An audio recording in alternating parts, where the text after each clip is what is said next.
গ্রীষ্মকালীন জনপ্রিয় ও সুস্বাদু ফল জাম।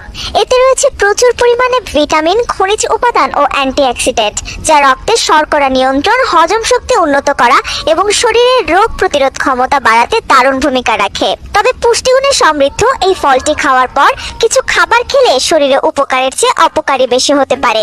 বিশেষজ্ঞরা বলছেন, জামের সঙ্গে নির্দিষ্ট কিছু খাবার খেলে গ্যাস, অম্বল, পেট ফাঁপা কিংবা তীব্র অস্বস্তির মতো মারাত্মক হজমের সমস্যা দেখা দিতে পারে। জামের পরপরই যে খাবারটি সবচেয়ে বেশি ক্ষতি করতে পারে তা হলো দুধ। জাম খাওয়ার সঙ্গে সঙ্গে দুধ পান করলে হজম প্রক্রিয়ায় প্রচন্ড ব্যাঘাত ঘটে, যার ফলে পেট ব্যথা বা গ্যাস্ট্রিকের মতো সমস্যা দেখা দেয়। তাই জাম খাওয়ার পর অন্তত 1 থেকে 2 ঘন্টা বিরতি দিয়ে দুধ পান করার পরামর্শ দিচ্ছেন চিকিৎসকরা।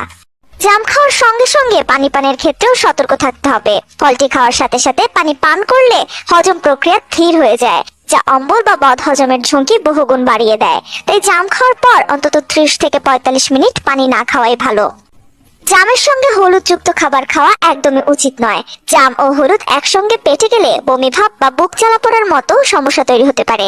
এছাড়া জাম এবং আচার দুটোই অত্যন্ত অম্লধর্মী বা অ্যাসিডিক খাবার।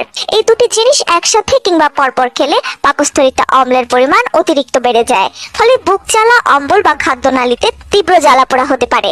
তাই জাম ও আচারের মধ্যে অন্তত 1 ঘন্টার ব্যবধান রাখা জরুরি। সাধারণত জাম তুলনামূলকভাবে বেশ দ্রুত হজম হয়ে যায়। বিভিন্ন ভাজা পোড়া ও অতিরিক্ত মিষ্টি জাতীয় খাবার হজম হতে পাকস্থলীর অনেক বেশি সময় লাগে। ফলে জাম খাওয়ার পরপরই এসব ভারী খাবার খেলে পুরো হজম তন্ত্রের উপর প্রচন্ড চাপ পড়ে। এতে পেট ফাঁপা বা পেট ভারী লাগার মতো অস্বস্তি তৈরি হয়।